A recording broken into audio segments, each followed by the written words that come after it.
Cruzando as Conversas. Oferecimento Galeazzi Sul. Há 40 anos, a evolução dos metais. Boa noite. Começando aqui na RDC TV, mais uma edição do Cruzando as Conversas, o seu programa de debates noturno, a partir das 22h30, logo depois do jornal da RDC TV. Você que está em casa pode nos acompanhar através dos canais 24 e 524 da NET e também das redes sociais. Não deixe de participar, mandando a sua mensagem através do live stream no Facebook, que já está no ar. Curta, comente, compartilhe. Também através do WhatsApp, que está aparecendo na sua tela neste momento. Mande a sua mensagem dentro das possibilidades do programa, nós vamos lendo conforme elas vão chegando aqui. A sua interatividade é muito importante, então não deixe de participar, fazendo parte da nossa roda de debates, que sempre analisa aí os temas do momento, os assuntos mais importantes. Hoje é um dia especial para todos nós aqui da RDC TV, porque hoje esta emissora completa 1 ano de atividades. E num país onde existe uma enorme concentração de informação, nada melhor do que pulverizar, nada melhor do que ter concorrência, nada melhor do que ter novas opções. E a RDC TV se consolida no cenário como uma emissora regional com conteúdos para o nosso povo e que, obviamente, também repercute aquilo que importa no contexto nacional. Aqui no Cruzando as Conversas, nós tentamos reproduzir um pouco dessa filosofia nos debates que promovemos, sempre com pluralidade de ideias, sempre tentando trazer os mais diversos pontos de vista. Eu gostaria de parabenizar ao Márcio Lyon, que é o idealizador dessa emissora, e também a nossa grande equipe de profissionais, pessoas valorosas que colocam essa televisão no ar todos os dias através dos seus múltiplos talentos. É um prazer ser colega de todos vocês. Que esta emissora continue obtendo sucesso e repercussão cada vez mais nos anos que estão por vir. Muito bem. E também hoje é aniversário do nosso patrocinador, a empresa Galeazzi Sul. Eu estive hoje pela manhã lá no Plaza São Rafael com o meu querido Luiz Carlos Camargo, que é o diretor da Galeazzi Sul, e nós conversamos um pouco sobre as perspectivas econômicas, conversamos um pouco aí sobre a empresa, e na abertura desse programa, que vai ser um pouco diferente, eu gostaria de compartilhar com vocês essa conversa com ele, que é um dos empresários mais importantes aqui da região metropolitana de Porto Alegre. Então vamos lá, a entrevista com o Luiz Carlos Camargo, diretor da Galeazzi Sul. Evento da Galeazzi Sul, estou com o diretor Luiz Carlos Camargo, que comemora os 40 anos da empresa. Luiz, é um prazer tê-lo aqui conosco na RDC TV, e eu lhe pergunto sobre este período de 4 décadas aí da Galeazzi. Qual que é a sua avaliação geral destes 40 anos e da perspectiva que você tem em relação a esse trabalho? Primeiramente, eu que agradeço a presença de vocês aqui. Realmente foi um bate-papo bem interessante, né, com os jornalistas, com a imprensa. Assim, Guilherme, eu acredito que 40 anos é um tempo bastante longo quando a gente não tem muita coisa para fazer. Mas quando a gente está sempre muito ocupado, 40 anos parece que foi ontem que começou essa história. E para mim é assim que eu me sinto, né? Eu estou aqui desde o início, desde eu que vim fundar essa nossa unidade aqui em Porto Alegre, em 2 de julho de 1979. E nesses 40 anos nós trabalhamos muito, e trabalhamos muito mesmo, né? Como eu disse, tivemos altos, baixos, tivemos todo tipo de situações no mercado. Mas, felizmente, a gente passou por todas as dificuldades, passou por todos os problemas e estamos aqui hoje comemorando esses 40 anos. Por isso que o nosso slogan é celebrando conquistas, planejando o futuro. Mas não vamos deitar na glória não e achar que nós já conseguimos tudo. Nós temos muito mais coisas para fazer daqui para frente, por isso que nós estamos planejando o nosso futuro. Luiz Carlos, quantos funcionários hoje a Galeazzi emprega? Hoje, aqui na nossa unidade, funcionários, nós somos em torno de 22 colaboradores, nós somos muito enxutos, trabalhamos assim de uma forma bastante enxuta mesmo nessa questão. Temos estagiários, mais 3 estagiários, e temos alguns terceirizados que prestam serviço. Então, isso dá um total aí em torno de 30 pessoas que circulam pela nossa empresa diariamente. E esse conjunto de pessoas numa empresa que lidera o setor? Sim, na parte de metais não ferrosos... Ou seja, alta produtividade, dá para se falar. Alta produtividade. Na parte de metais não ferrosos, hoje nós, sem falsa modéstia, somos líderes de mercado. Temos uma atuação da ordem aí de 60% do mercado, nós detemos essa participação. Enfim, é uma liderança que foi conquistada, né? Temos todo o respeito com os nossos demais concorrentes, temos boa relação com os concorrentes, não temos brigas, guerras, enfim, mas a gente consegue conviver e cada um come um pedacinho da fatia do bolo. Nós estamos comendo essa fatia que eu te falei e estamos realmente satisfeitos com isso. Uma última pergunta sobre o ambiente de negócios. Em nível estadual e federal, o Brasil passa por um amplo espectro de reformas. O senhor tem otimismo em relação ao que está sendo proposto e a viabilidade dessas medidas? Olha, Guilherme, eu sou um otimista, eu digo que eu sou um otimista de carteirinha. Eu já passei por tudo quanto é planos econômicos que já teve nesses últimos 30 anos, 40 anos. Tá? E em todos eles a gente conseguiu sobreviver, em todos eles a gente fez adaptações e conseguiu realmente passar por cima disso. Tanto é que estamos comemorando 40 anos. Estamos tendo dificuldades, estamos passando por uma retração muito grande nos últimos anos, estamos.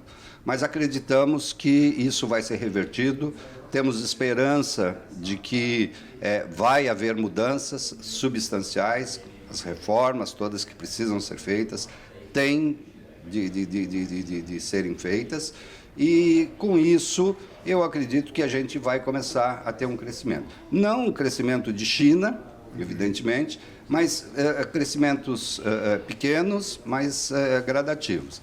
Eu acredito, eu sou muito otimista, eu sou muito esperançoso e eu trabalho muito para que isso aconteça. Muito bem. Luiz Carlos, eu gostaria de te agradecer e desejar sucesso e parabenizar pelo trabalho realizado até aqui. Eu que agradeço. Um abraço a todos. Então, a entrevista que eu fiz com o Luiz Carlos Camargo, que é o diretor da Galeazzi Sul aqui no estado do Rio Grande do Sul. No Cruzando as Conversas de hoje, nós vamos debater sobre as privatizações e o desenvolvimento tecnológico do Rio Grande do Sul. Para falar sobre esse assunto, sobre esses assuntos, nós temos uma entrevista que eu fiz com a minha colega Fernanda Bart, lá diretamente da Assembleia, que compreende a segunda parte desse programa, né, que começa daqui a pouco. E depois, na terceira parte desse programa, os nossos convidados, que é o André Casagrande, CEO do Engenharia Criativa, e o Fernando Fantini, que é o CEO da Lighthouse. Duas empresas que trazem inovação e que demonstram esse espírito dos novos tempos em nosso estado.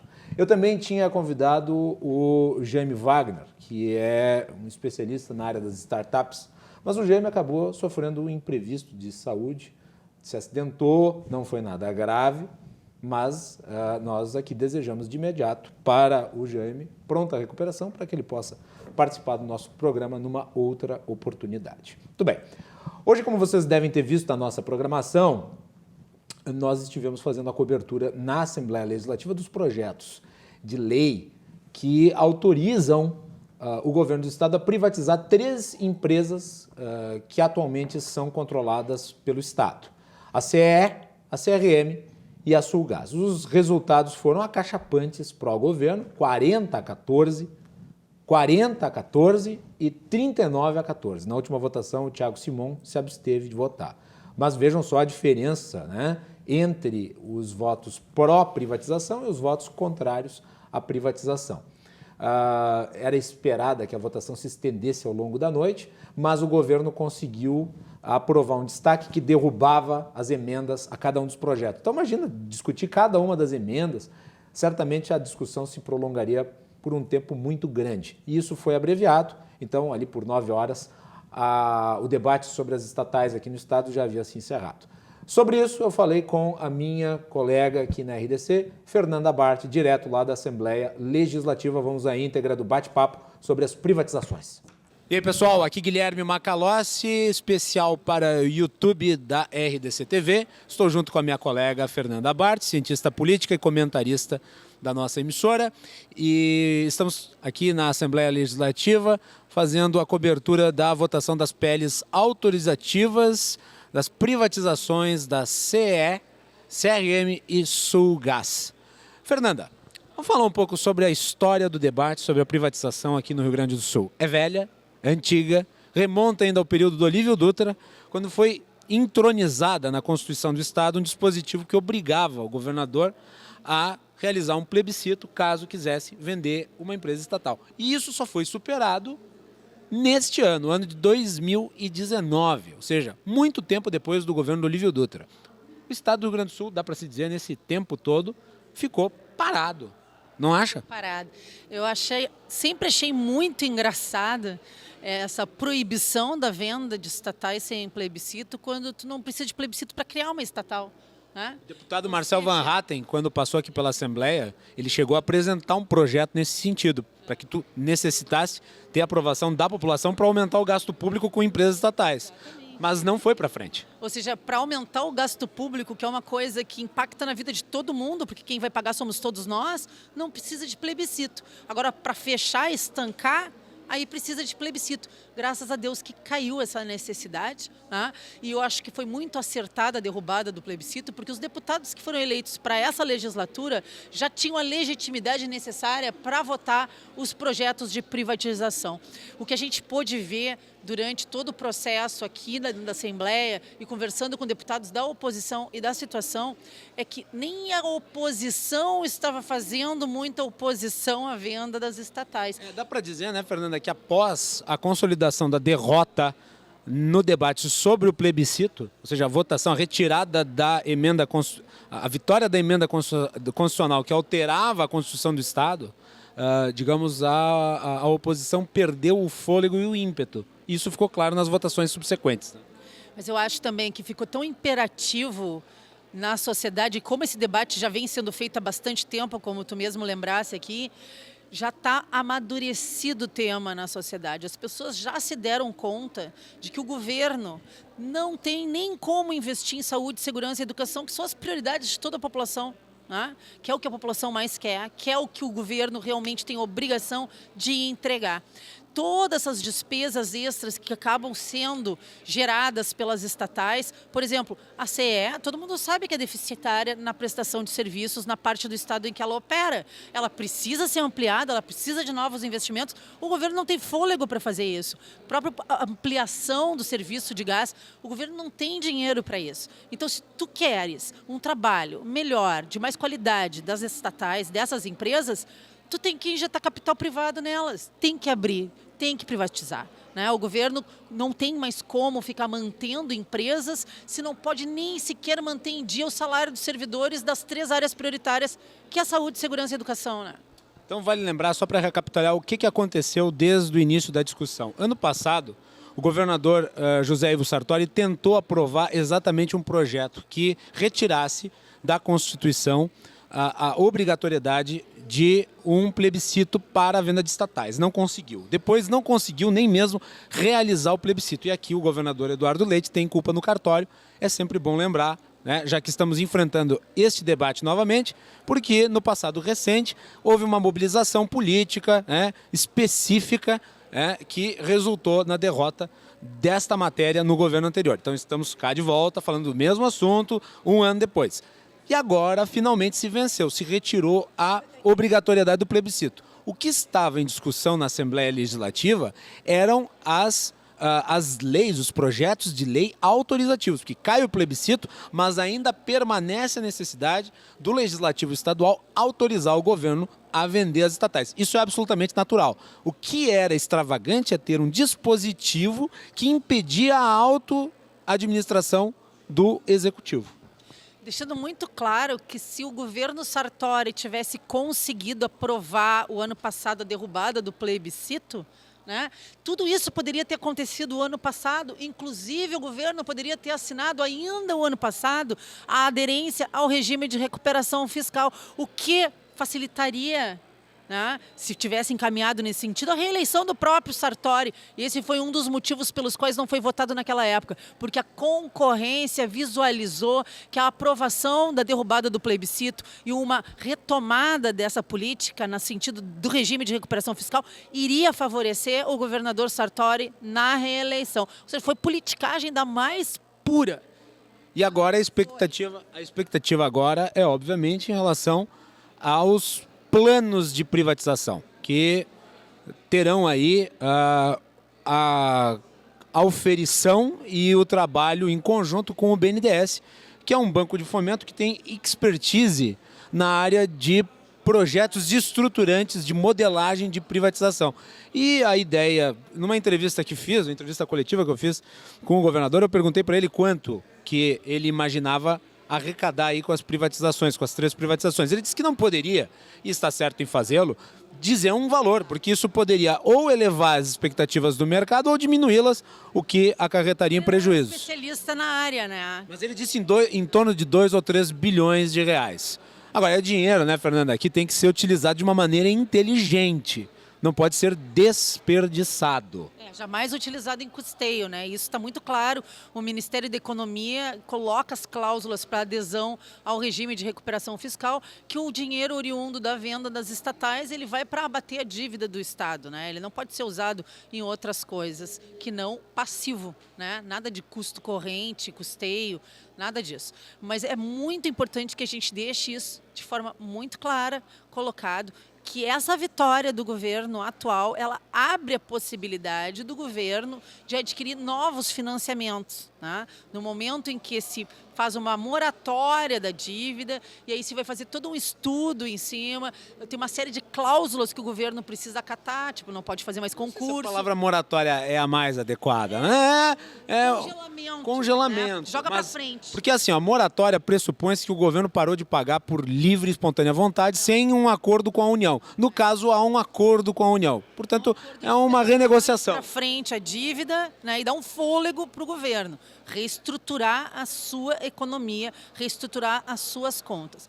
Já em relação ao BNDES, que tu havia falado antes, muitas pessoas não sabem que o secretário de parcerias estratégicas, secretário especial de parcerias estratégicas do governo do estado, que está gerenciando esse trabalho junto com outros secretários, ele é oriundo da Prefeitura de Porto Alegre, que ele era o secretário de parcerias estratégicas do Marquesan, que é o Bruno Vanuzzi, né? Que já na época em que estava à frente da Secretaria de Parcerias Estratégicas da Prefeitura, ele já havia feito várias vezes contato com o BNDES e com outros organismos, né, financeiros que trabalham, que são especialistas em modelagem financeira. Só para vocês terem uma ideia, e a gente conversou aqui com alguns deputados hoje, o prazo que se imagina é de 500 e tantos dias até ficar totalmente pronta para venda as 3 estatais. E por que isso leva tanto tempo, né? A previsão é que fique no final de 2020 essas estatais prontas para venda, a modelagem financeira pronta. Porque é preciso fazer um amplo estudo das empresas, patrimônio passivo, né? O que tem de patrimônio ativo, né? É um trabalho minucioso feito por especialistas.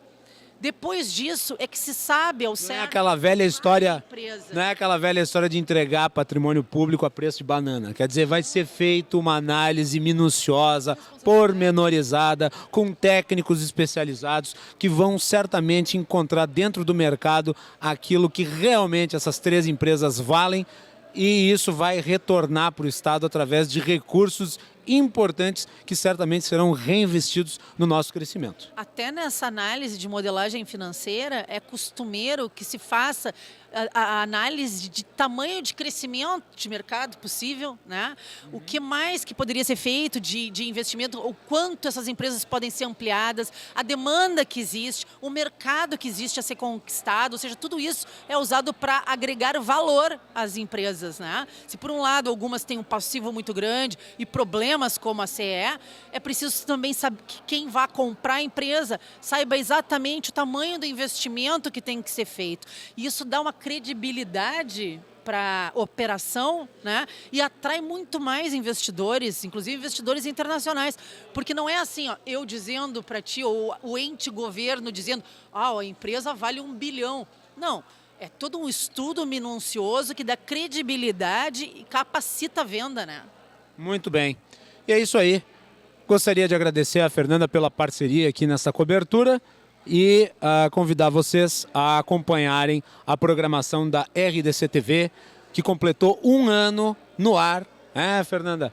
E nós estamos aí à frente da área de jornalismo político e contamos com a sua audiência. A Fernanda tem um comentário diário no Rio Grande em Movimento, apresentado pelo Ribeiro Neto. Eu faço comentário no jornal da RDC TV à noite, com a apresentação do Daniel Fagundes, e depois eu apresento Cruzando as Conversas, e às vezes a Fernanda faz algumas participações lá em entrevistas, debates, né? Então, Fernanda, obrigado.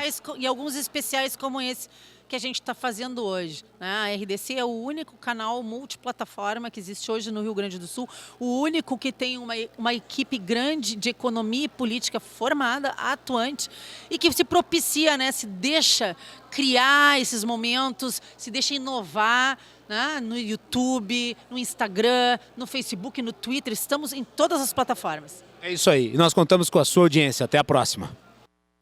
É isso aí. Então, hoje foi um dia corrido, né? Começou bem cedo, cobertura lá do evento da Galeazzi.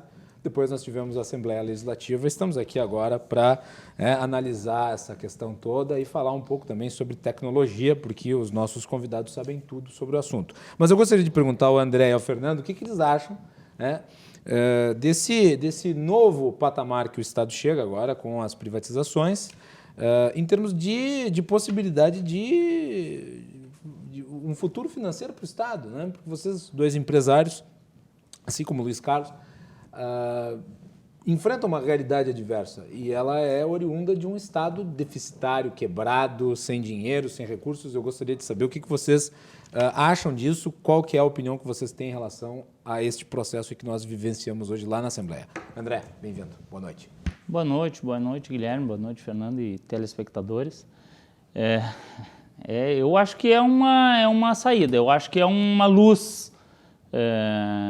Eu sou a favor, meu posicionamento é esse, eu acho que vai mudar completamente, pegar a CE aí e analisar números. Eu não sou um estudioso do tema, mas com certeza o passivo da CE é grande, passivo trabalhista, a quantidade de gente que tem pendurada lá é grande. Então, na minha opinião, eu acho que isso aí só vai trazer benefícios para a sociedade e trazer para nós como empresários que estamos lutando aqui, estamos batalhando no dia a dia e pagando a nossa conta de luz, né, que é alta.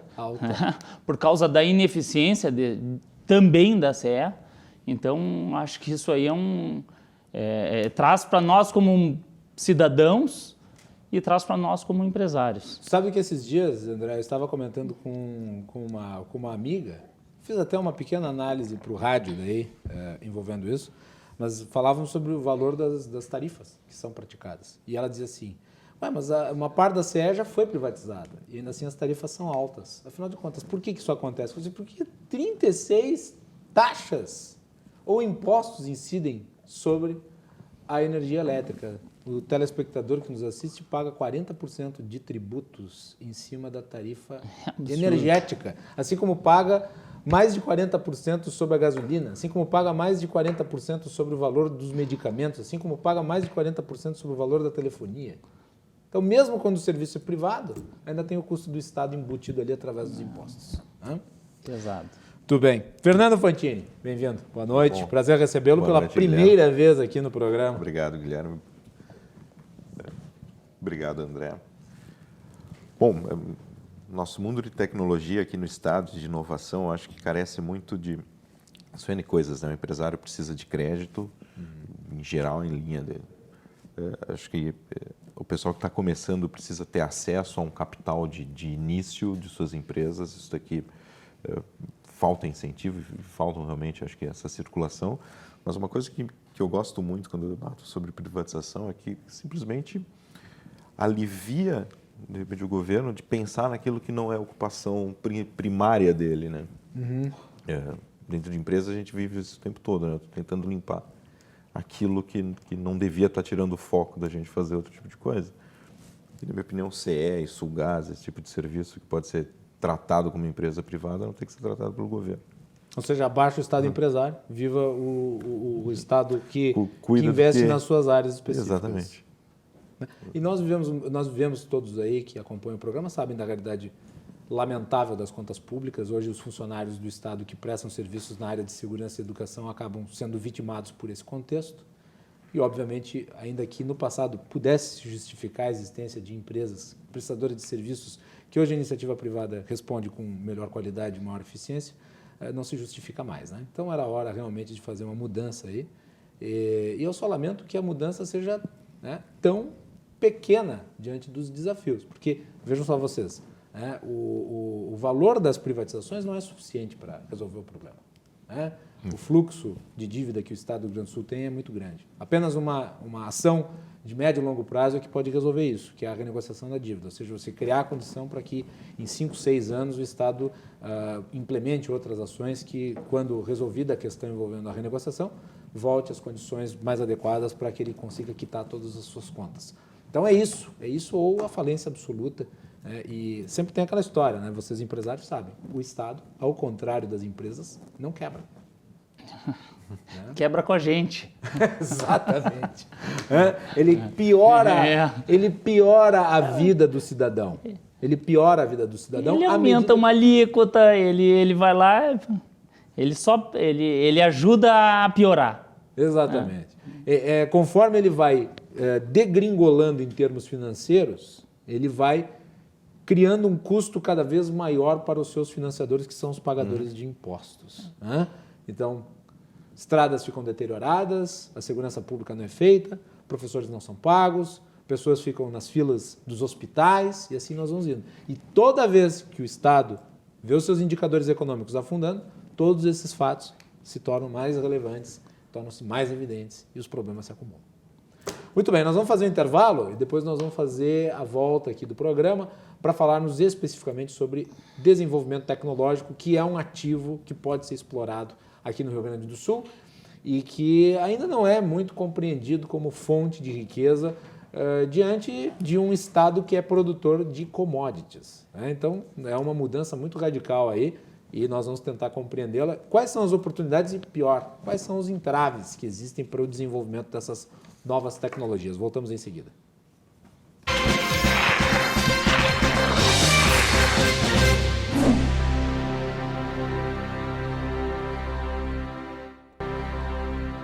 De volta aqui na RDC TV com o Cruzando as Conversas, o oferecimento de Galeazzi Sul, há 40 anos, a evolução dos metais.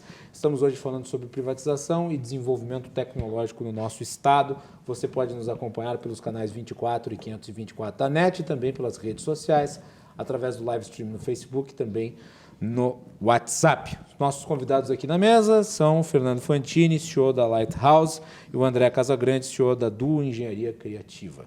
Vamos lá, falar sobre tecnologia, senhores. O Rio Grande do Sul tem aí um novo instrumento de desenvolvimento que está sendo ainda recém-aprendido. O que vocês têm a dizer sobre isso? Quais são as perspectivas para a área? Vamos lá. Fernando Fantini. Bom, obrigado, Guilherme. A gente trabalha como no universo de startup, aí a gente até chegou um pouquinho depois que a onda tinha começado, e em 2014, 2013 que a gente começou a trabalhar com startup. E eu acho que 2013 e 2014 foram uns anos assim maravilhosos de startup no estado. Tinha florescendo uma série de aceleradoras de negócios, a iniciativa privada estava entrando forte no mundo de startups de tecnologia de informação. Existiam ainda programas de governo ativo em apoio à startup, em incentivo e tudo mais. E de 2014, lá, principalmente segundo semestre de 2014, isso começou depois a dar uma queda, acho que uma série de empresas envolvidas no crescimento e no apoio à startup, ou se fundiram, acabaram saindo do mercado e tal, e sobreviveram alguns. E de lá para cá, realmente eu vejo, principalmente no que fala em apoio aí do governo, em programas de incentivo e tudo mais, isso vem diminuindo cada vez mais, né? A gente mesmo viveu... O que é um programa de incentivo? Como é que funciona um programa de incentivo para startups feito pelo governo? O programa de incentivo é sempre no formato de um edital, né, que convida empresas, startups, e normalmente existe para cada edital um modelo do que chamar de startup, é uma empresa que não tem um CNPJ há mais de 3 anos ou 5 anos, por exemplo, e que trabalhe fundamentalmente em áreas específicas. Então, por exemplo, um programa de incentivo para educação à distância, né, para criação de inovação em educação à distância. E esse apoiam startups, responde a esse edital, pedindo ou linhas de crédito, né, sejam a crédito facilitado.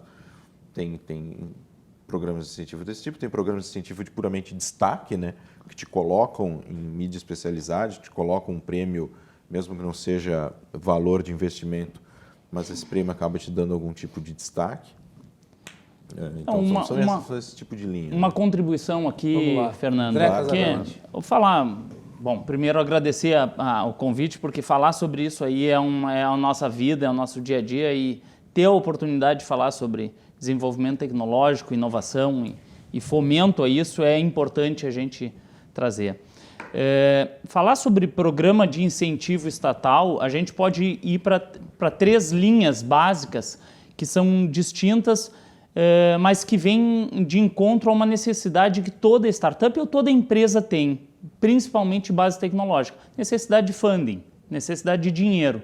Necessidade de dinheiro para sobreviver ou para desenvolver tal determinada tecnologia ou para colocar a tecnologia no mercado.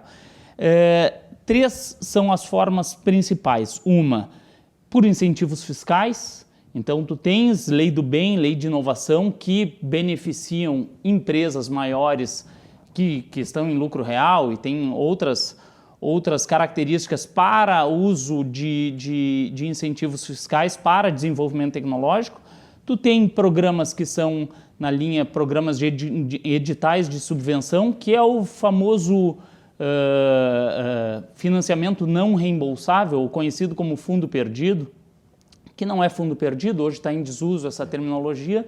Fundo perdido é uma coisa que se utilizava mais para os financiamentos dentro de universidade, que acabavam não criando necessariamente produtos, e sim mais formação de recursos humanos, mas subvenção é aquele recurso não reembolsável que vai direcionado às empresas, e tu tem as linhas de financiamento com taxas reduzidas, que é uma outra forma de fomento. Então, essas 3 formas que são função de autarquias ou órgãos estatais em geral, são muito importantes e fazem muita diferença na vida de um empreendedor ou de uma startup, de uma empresa de base tecnológica.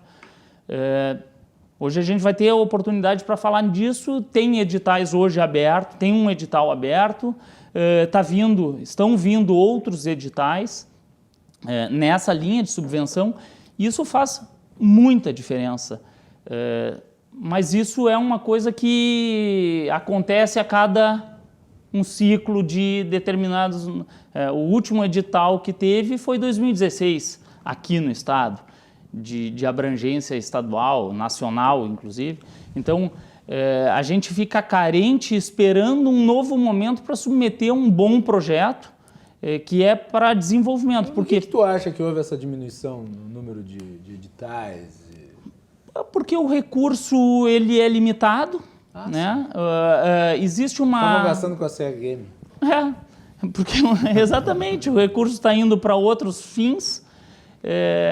Existe uma necessidade de entendimento de que desenvolvimento tecnológico e inovação precisa ter uma cultura de riscos, precisa ter uma aceitação de risco.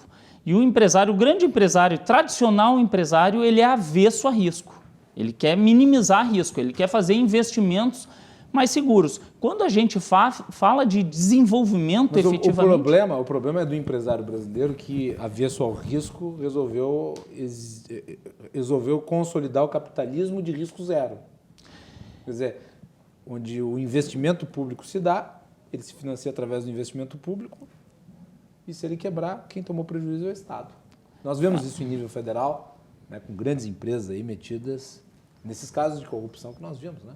Grupo X, JS, né, e as empreiteiras. Mas eu falo claro, eu em não sei que não dá para comparar. Risco de desenvolvimento, Com certeza. risco de desenvolvimento tecnológico. Quando eu falo nesse sentido, eu comento o seguinte: quando tu pensas em fazer um novo projeto, desenvolver uma nova tecnologia, seja ela um aplicativo, ou seja ela um hardware, seja ela uma coisa física, existe um risco.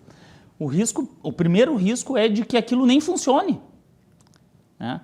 Por quê? Porque ele é novo e tu não sabe, às vezes tu não sabes se aquilo vai nós funcionar. Estamos falando de uma questão de uma cultura que eu acho que é nacional, né, até mais do que o Estado. O Estado tem algumas particularidades, que é quando uma startup, em vez de usar, por exemplo, de editais do governo, de programas de incentivo de onde o governo pode estar apoiando isso, pela falta dele, tem o outro caminho, que é um caminho também super tradicional, que é buscar investimento privado, né, em startup.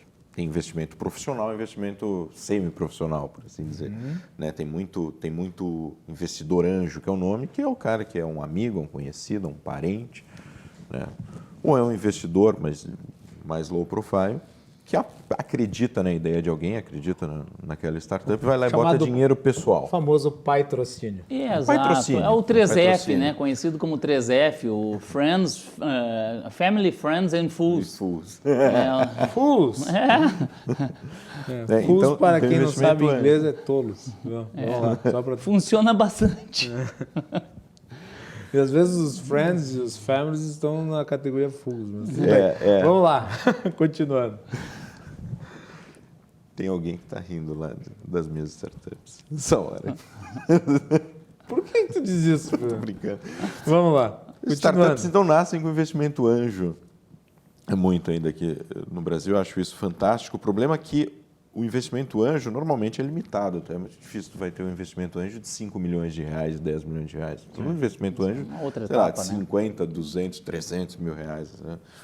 Agora, isso é o suficiente para tu criar uma ideia. Né? Tu pegar a ideia, conceber ela, tirar do papel e, de repente, fazer alguma coisa. Mas para aquilo se injetar marketing, se injetar, de repente, é um hardware, tem produção em volta disso, tem Botar no canal de mercado. distribuição, tem mercado e tudo mais, tu precisa ir para outros níveis de investimento, né? São os rounds de investimento que esse mundo conhece.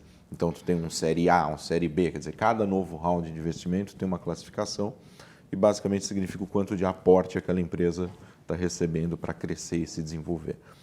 E aí a gente também antes estava conversando uma coisa, o Brasil ainda tem uma outra característica, os primeiros níveis de investimento, para isso começar a circular, a empresa precisa faturar, né? Ela precisa gerar dinheiro rápido. Com certeza. Todo mundo enxerga isso do ponto de vista de retorno sobre investimento. É um mercado de uma cultura muito diferente dos Estados Unidos, por exemplo. Tu pega ali Vale do Silício, tem um monte de empresa, a Uber, por exemplo, todo mundo vê a cada trimestre, deu prejuízo de 2 bilhões, mais 2 bilhões. Vai dar prejuízo de mais 2 bilhões de novo daqui a pouco. Mas o conceito é diferente, né? O investimento no capital de risco é uma cultura. O pessoal aposta acreditando que, de repente, aquilo vai dar um boom, vai explodir 1000 vezes mais. Quer dizer, tu perde em 1000 numa, tu ganha, recupera todo mundo. Mas esse mercado não é bem aqui, né? Aqui o mercado é meio 1 para 1. Eu invisto em ti e espero que tu dê retorno. Se não der retorno, acabou. Se não der retorno, acabou. Né? Quer dizer, esses próximos rounds que vão fazer, agora eu estruturei meu produto, agora eu coloquei ele no mercado, agora eu quero crescer o meu mercado. Não, acabou o dinheiro aqui, porque daqui para frente eu não conseguiu dinheiro. Uma empresa pode tu não demorar... faturou.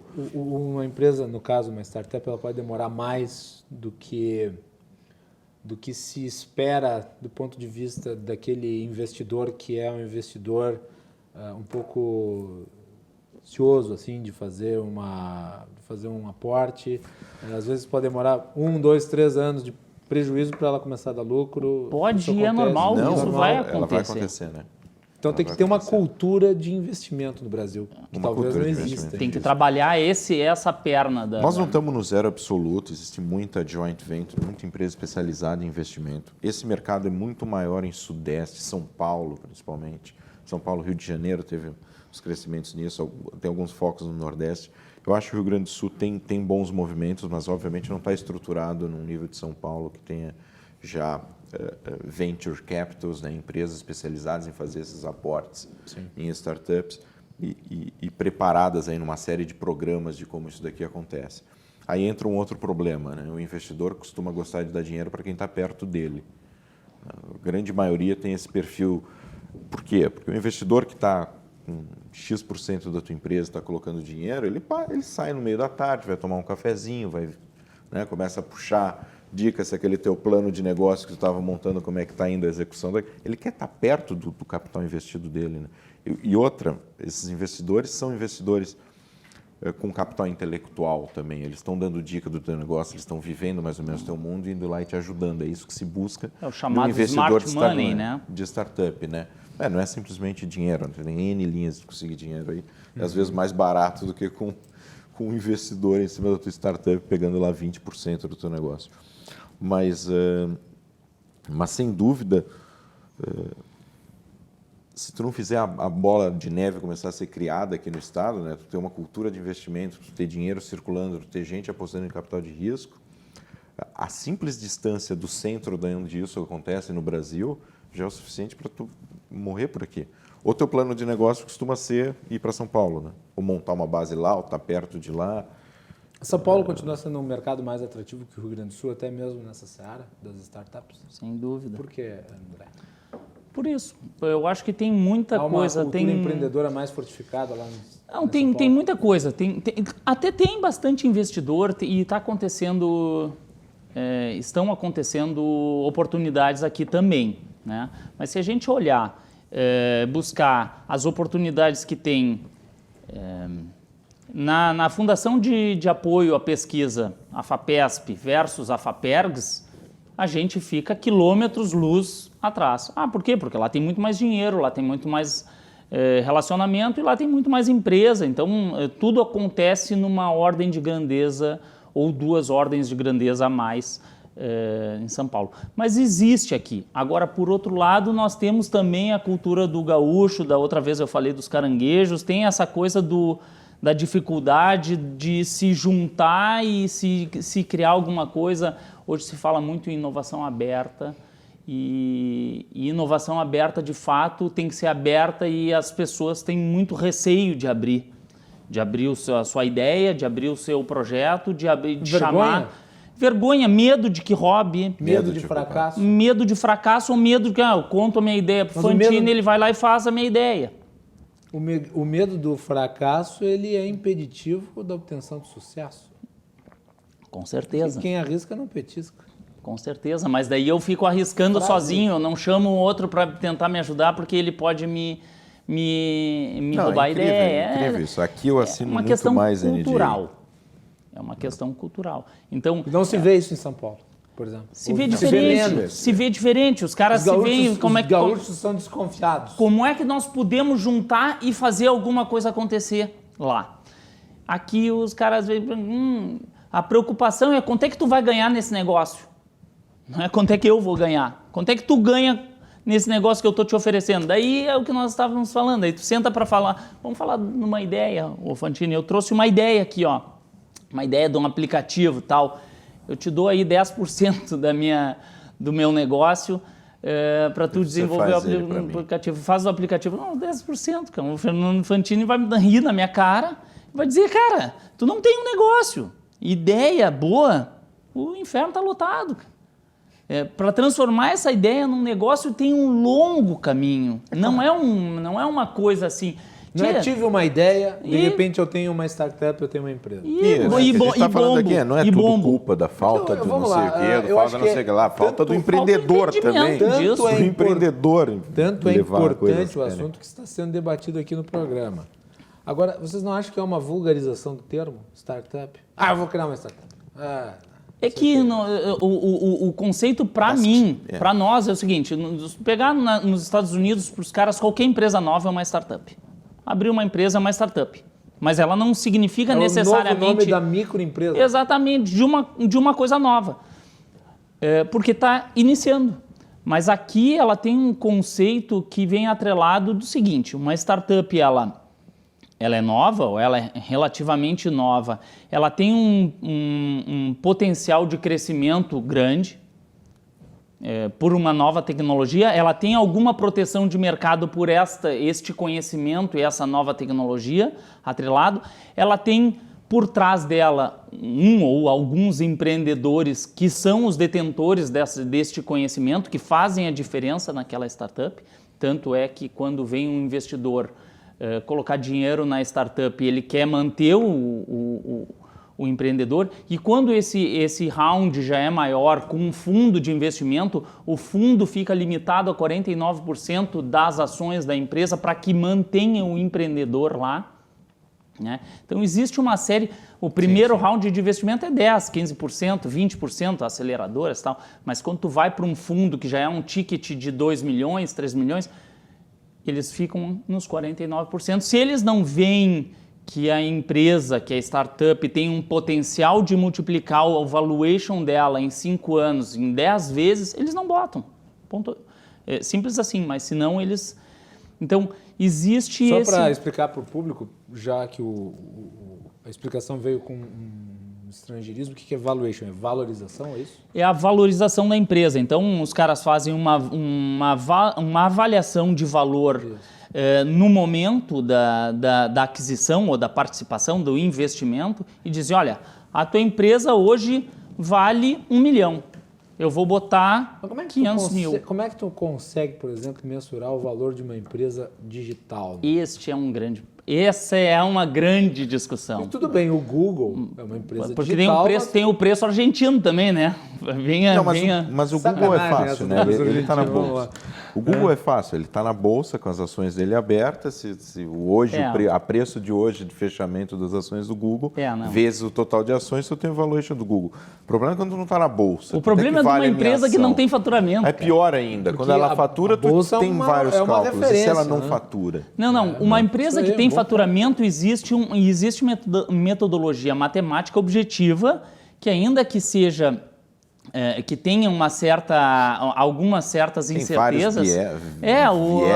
Um fluxo de caixa descontado é um modelo de valuation de uma empresa com uma perspectiva e com uma taxa de risco e etc. Agora, isso é com base num histórico e com base numa projeção de faturamento.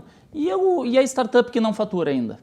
Que abriu ou que lançou sua tecnologia e ainda não tem emitiu a primeira nota fiscal ou nem emitiu. Como é que tu faz o valuation? Se tu fores no Shark Tank Brasil... Sim, esse programa eu gosto muito. Teu valuation é zero. Gosto muito de ver esse programa. Eu acho divertido. Teu valuation é zero, porque tu não faturou. Ponto. Então, tu fatura e depois vem aqui tentar dinheiro. É mais ou menos assim. E, na verdade, não é zero.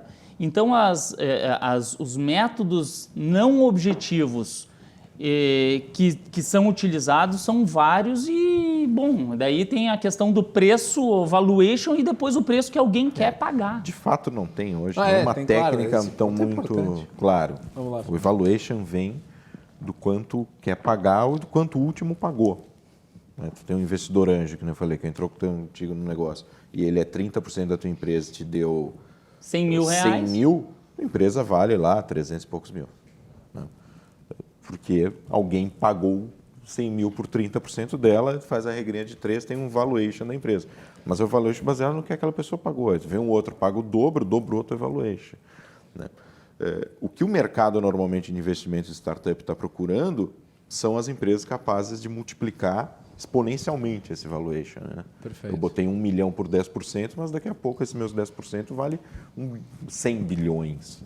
As coisas no nível do Facebook, todo mundo que espera esse tipo de Mas parece crescimento que toda pessoa, exponencial. claro, eu acho que assim, a ambição é importante para o capitalismo, eu acho que ela funciona. Sim, não, todo mundo quer se comparar ao WhatsApp. Foi vendido por 19 bilhões. Na verdade, por isso que eu falei a vulgarização da palavra. Todo cara que abre cria uma startup, ele acha que criou o novo WhatsApp.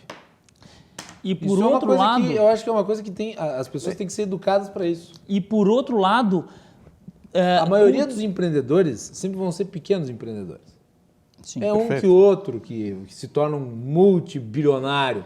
Né? O Roberto Justus, ele tem uma frase muito boa. Ele diz que a pessoa bem-sucedida é a pessoa que acerta o alvo.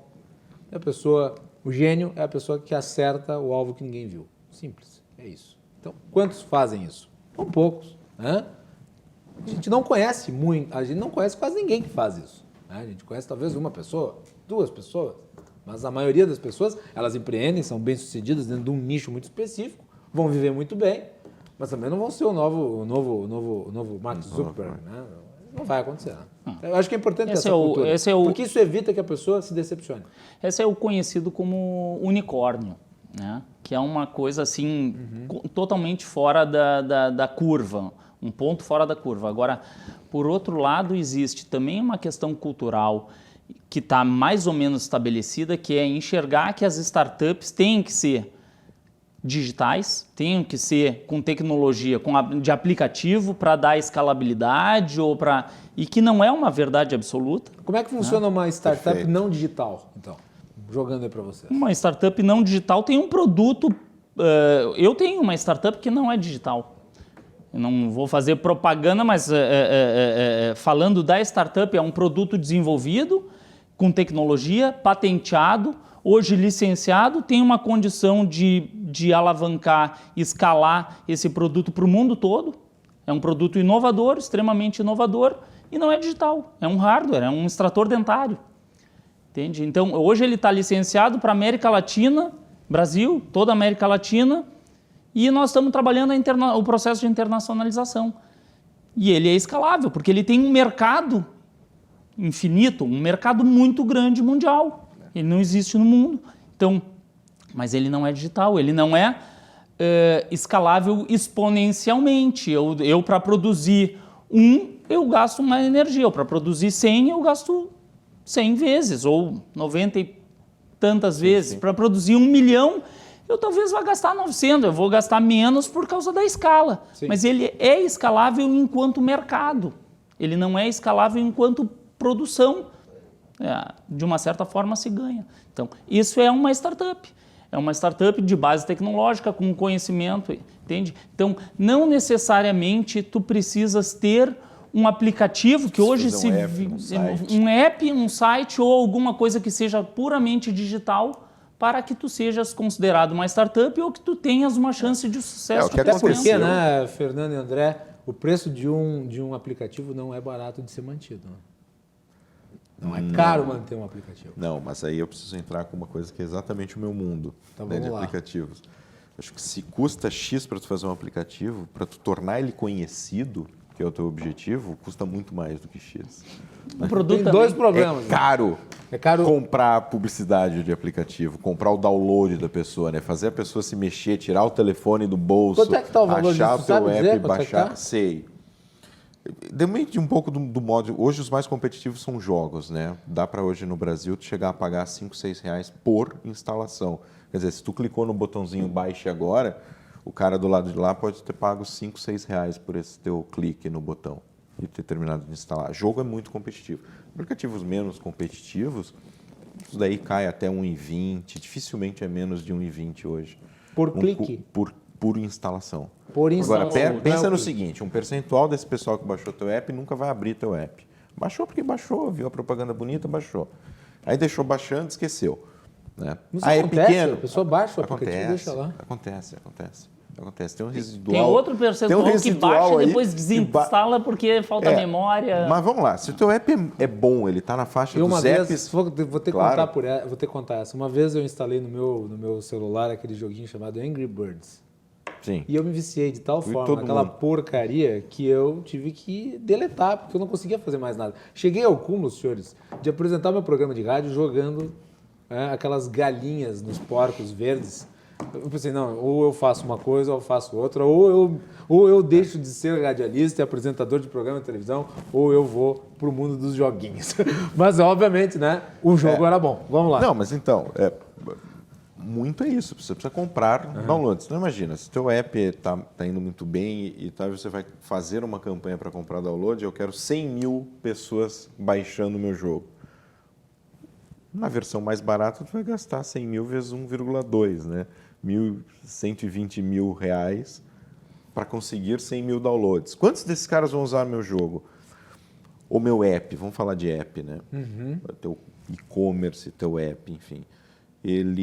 Se ele estiver na linha dos apps muito bons, né, de mercado, depois de 3 meses, 30% das pessoas vão estar com o teu app ainda instalados. Então, aqueles teus 120 mil reais, na verdade, pagou 30%. Né, para depois de 3 meses, esses caras ainda estarem com o teu app. E isso são os apps bacanas, né, os que tecnicamente dão certo para o seu público-alvo. Assim. Quer dizer, é um número muito limitado. Porque isso é um número bem limitado. Quer dizer, o investimento para tu manter é uma coisa. Eu estou sempre tendo que evoluir. É óbvio, tu não vai colocar um app no mercado que é a tua startup e não está sempre lançando versão, novidade, chamando o teu público para ver aquilo. Mas, por outro lado, tu também está sempre tendo que comprar downloads, né?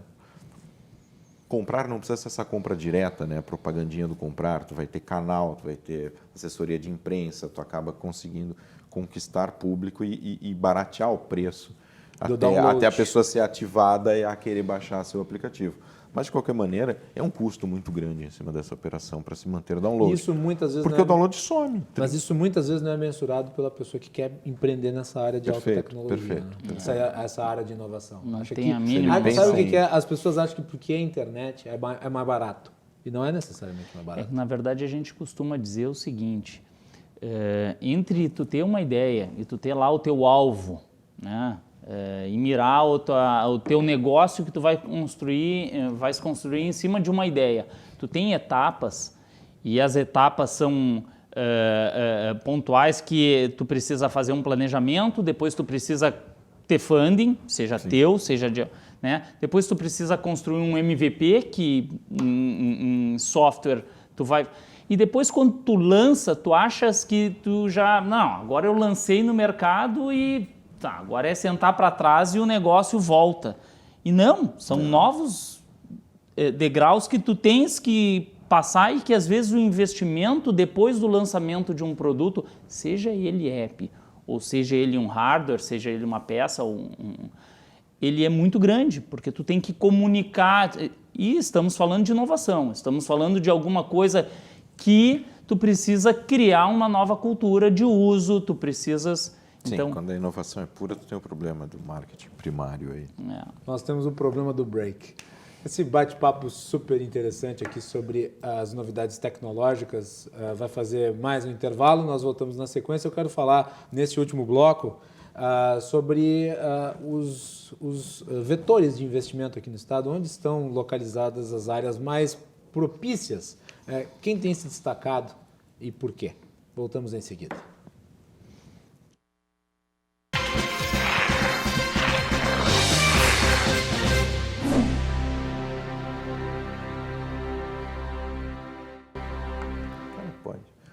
Voltamos em seguida aqui com o Cruzando... Voltamos em seguida? Não, estamos de volta aqui com o Cruzando as Conversas, hoje falando sobre...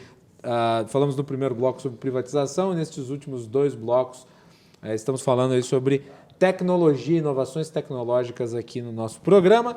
Lembrando que o Cruzando as Conversas é um oferecimento de Galeazzi Sul, há 40 anos, a evolução dos metais, e hoje estamos comemorando aí 1 ano no ar de RDC TV. Então, sempre acompanhe a nossa programação, vem muita novidade por aí. Está chegando, por exemplo, o programa do Paulo Brito, que vai estrear logo, logo. Então, fiquem conosco, né? Não deixem de nos acompanhar sempre. Né? A programação local, feita para o nosso público, sempre buscando uma maior qualidade. Muito bem, estamos aqui hoje com o Fernando Fantini, CEO da Lighthouse, e também o André Casagrande, CEO da Duo Engenharia Criativa. Eu gostaria de falar nesse último bloco, que é um bloco menor, sobre onde estão as vertentes de crescimento, de potencialidade de desenvolvimento dessas novas facetas do mercado econômico tecnológico aqui no estado do Rio Grande do Sul. Qual que é o mapa do desenvolvimento dessa área aqui? O que dá para falar a respeito? Vamos lá, André. Olha, falar um pouco de fomento, a gente pode falar de linhas Está vindo aí, tem o programa Centelha, que é um edital desses que nós comentamos. Vai vir o edital Tecnova, que vai ser um edital. O que é isso? Centelha é um edital que está sendo veiculado, que está sendo operado pela FAPERGS, com recurso SEBRAE, recurso FINEP, etc., que fomenta, que vai de 40 a 68 mil reais de recurso não reembolsável. Está aberto, tá inscrições abertas para submissão de projetos, propostas, para desenvolvimento de projetos e prioritariamente para colocação de negócios inovadores. Basta submeter a sua ideia. Basta estruturar um projeto, não é uma ideia, já é um projeto estruturado em cima daquela ideia. Tem que mostrar como é que vai funcionar. Tem que mostrar, todo mundo vai, é um vestibular de projetos, então ele vai ser avaliado e ranqueado, então tu pensa que vão ser Não lá é só aprovados toda ideia, tá? em torno eu de... tenho a ideia de, eventualmente, termos aí pinhão para micro-ondas. Agora, eu não sei implementar a ideia, portanto, não adianta eu chegar lá e dizer, pinhão para micro-ondas. Não é isso. Dizer como é que funciona, como é que é o processo de Exatamente, criação. como é que tu pretende desenvolver, tu precisa... A base desses editais... É boa. A ideia é boa. A ideia é boa. A base desses editais de subvenção, ela tem, eu costumo chamar assim, 3 pilares principais que tu precisas estruturar e mostrar em forma de projeto. É que a ideia seja inovadora, prioritariamente tu tem que mostrar que não existe, ou o que existe e o que tu te diferencias.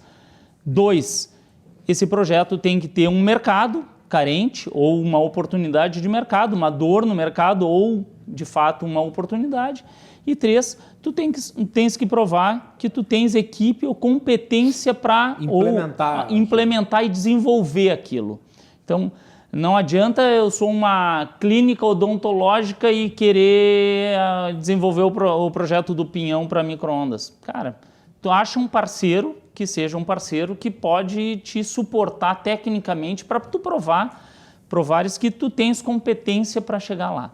Então, muito bem. Vai lá, Fernando. Não, existe a linha um pouco menos burocrática, não ligada ao governo, que é realmente tu buscar aceleradoras de negócio. O Estado tem algumas aceleradoras de negócio, são empresas voltadas a escutar ideias, ou startups mesmo. Algumas têm alguns programas e tem também os centros tecnológicos das universidades, que são importantes. Tem o Centro Tecnológico da Universidade, que funciona como uma aceleradora de negócio. Tá? Os centros tecnológicos, eles, em geral, tu tem duas coisas, dois organismos dentro ou vinculados à universidade. Um são os centros tecnológicos, que especificamente eles alocam empresas já num estágio que não é tão inicial, né? E tu tem as incubadoras tecnológicas, que daí elas estão ali para te ajudar como empreendedor ou como inventor. Eu estou com uma ideia, eu quero começar e o que eu tenho que enfrentar? Quais são os próximos passos? Como é que vai ser esse mundo? Porque eu posso até ser um bom inventor, eu posso até ser um bom engenheiro, um programador ou um bom desenvolvedor de alguma tecnologia, mas eu não conheço de negócio ainda. Então, na incubadora, tu vais receber mentorias, assim como nas aceleradoras também. Complemento de algumas atividades, tu vai ter formação, uma área tu vai receber uma compartilhada, de repente, uma assessoria de marketing, coisa que tu não vai ter dentro da tua empresa. Exatamente. Então, esses são os cenários. Olhar aqui, nós temos várias universidades incubadoras e centros tecnológicos aqui em Porto Alegre, região metropolitana. Tem um polo forte também em Santa Maria, que tem um polo de tecnologia na parte de informática, de aplicativos, de TI especificamente, muito forte. Então, tem alguns polos que vão se destacando e, obviamente, na Serra tem um viés mais metalúrgico, mais indústria, mas existem também algumas oportunidades. Isso está vindo como oportunidade de edital. Nós falamos do programa Centelha, mas nós vamos ter agora, em seguida, o lançamento do edital Tecnova, que já foi lançado ano passado pela FINEP. A FAPERGS, como entidade operadora estadual, foi quem ganhou, está elaborando o edital e vai botar no mês que vem, aí, o edital na rua, e que vai ser um edital de 300 mil. Já é um edital 300 mil não reembolsável, com 10% de contrapartida. O que significa isso? Cara, Tu submete, estrutura uma proposta para um edital nesses parâmetros. Quanto melhor a tua proposta, maiores as chances de tu receber esse recurso e tu vais receber R$300 mil para desenvolver aquilo.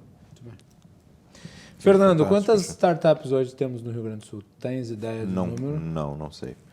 Porque, na verdade, é difícil calcular. É difícil calcular, porque tu tem um número tanto de startups pós-CNPJ, né, que são um cara que já acreditou naquilo a ponto de ir na junta comercial abrir uma empresa e aí tratá-la como empresa desde aqui, e muita startup que não chegou ainda nesse ponto, né? Então, isso daí se perde fácil na estatística, porque não tem uma classificação de empresa como startup. Sim. Né? Eu diria que tu pode muito bem resolver abrir um negócio de cachorro-quente e chamar de startup. Se tu acredita que o modelo que tu está implementando aquilo é um modelo que o modelo em si é a grande inovação, né? Tu pode replicar aquilo, tu pode franquear, tu pode, enfim, inventar alguma coisa aqui. Então seria difícil, de qualquer maneira, mesmo fazendo uma pesquisa oficial, saber o que daquilo é uma startup, porque eu acho que tem muito de um ponto de vista do empreendedor, né? Tipo, eu quero isso como startup porque é um negócio que eu quero manter aqui, eu abrir uma padaria e ela vai ficar e de repente esse é o meu negócio de família. O cara da startup tem muito esse viés de querer crescer, né? Querer tomar mercado, criar propósitos e levar a sua mensagem para um público cada vez maior.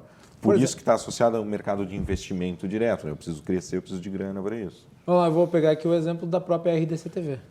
A RDC-TV tem uma filosofia de startup. E o Márcio pode até me corrigir se eu estiver errado, pode me mandar uma mensagem depois dizendo, não é isso, mas eu acho que a filosofia da RDC é ser uma emissora multiplataformas. Você não encontra isso no mercado. Portanto, uma inovação ela já tem um diferencial. Então, dá para considerá-la uma startup. Sim. Bem. Senhores, eu gostaria de agradecer a presença de ambos aqui no programa. Vou deixar as considerações finais de vocês agora. Então, Fernando, muito obrigado. Obrigado, Guilherme. Obrigado pelo convite. Obrigado, André, por toda essa discussão aqui, o pessoal que está assistindo. A gente acredita demais no Estado, né? Como eu falei, eu resolvi sair do mercado tradicional de funcionar e trabalhar junto com a startup ali em 2013, de vez, assim, de maneira que eu larguei o emprego e fui viver só de startup. E a gente está aqui como base no Rio Grande do Sul, segue acreditando forte no Estado, tem algumas filiais aí por fora, mas, de qualquer maneira, eu acho que é um Estado que, para essa parte de tecnologia de informação, é muito forte. Hoje tu encontra... não que está disponível, é fácil encontrar desenvolvedor de software, por exemplo, isso é escasso no Brasil todo, mas eu acho que aqui existe uma produção muito grande, nasce muito pessoal conectado em tecnologia e ainda é uma fonte aí excepcional. Tá? Não só nós, muitas empresas atendem em São Paulo, atendem fora, com uma base de desenvolvimento e de capability aqui do Rio Grande do Sul. Muito bem. André, muito obrigado pela participação. Bom, agradecer novamente o convite e me colocar à disposição. Esse é um assunto que a gente poderia ficar falando aqui horas e horas, é a nossa vida. Né? E dizer em relação a isso que o Fantini, obrigado pela parceria aqui e troca, o assunto que o Fantini traz é pertinente porque a gente tem aqui uma base de mão de obra, de formação de recursos humanos muito forte. A gente tem aí a universidade, a URGS, como eleita novamente a melhor do Brasil. Então, existe uma formação de mão de obra muito qualificada aqui.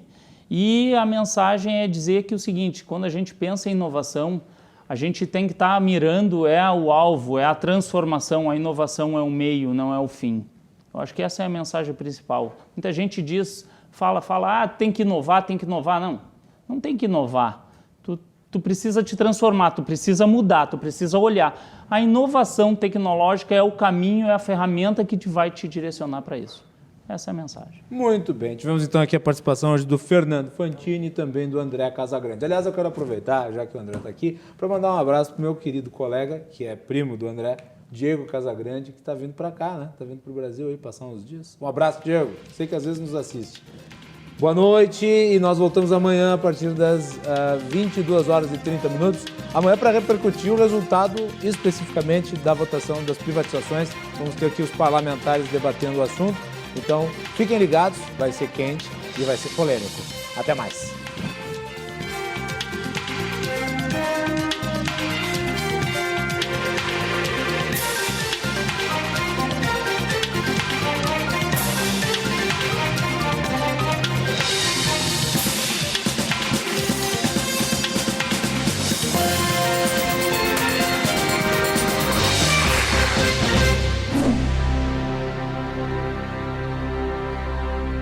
Cruzando as Conversas. Oferecimento Galeazzi Sul. Há 40 anos, a evolução dos metais.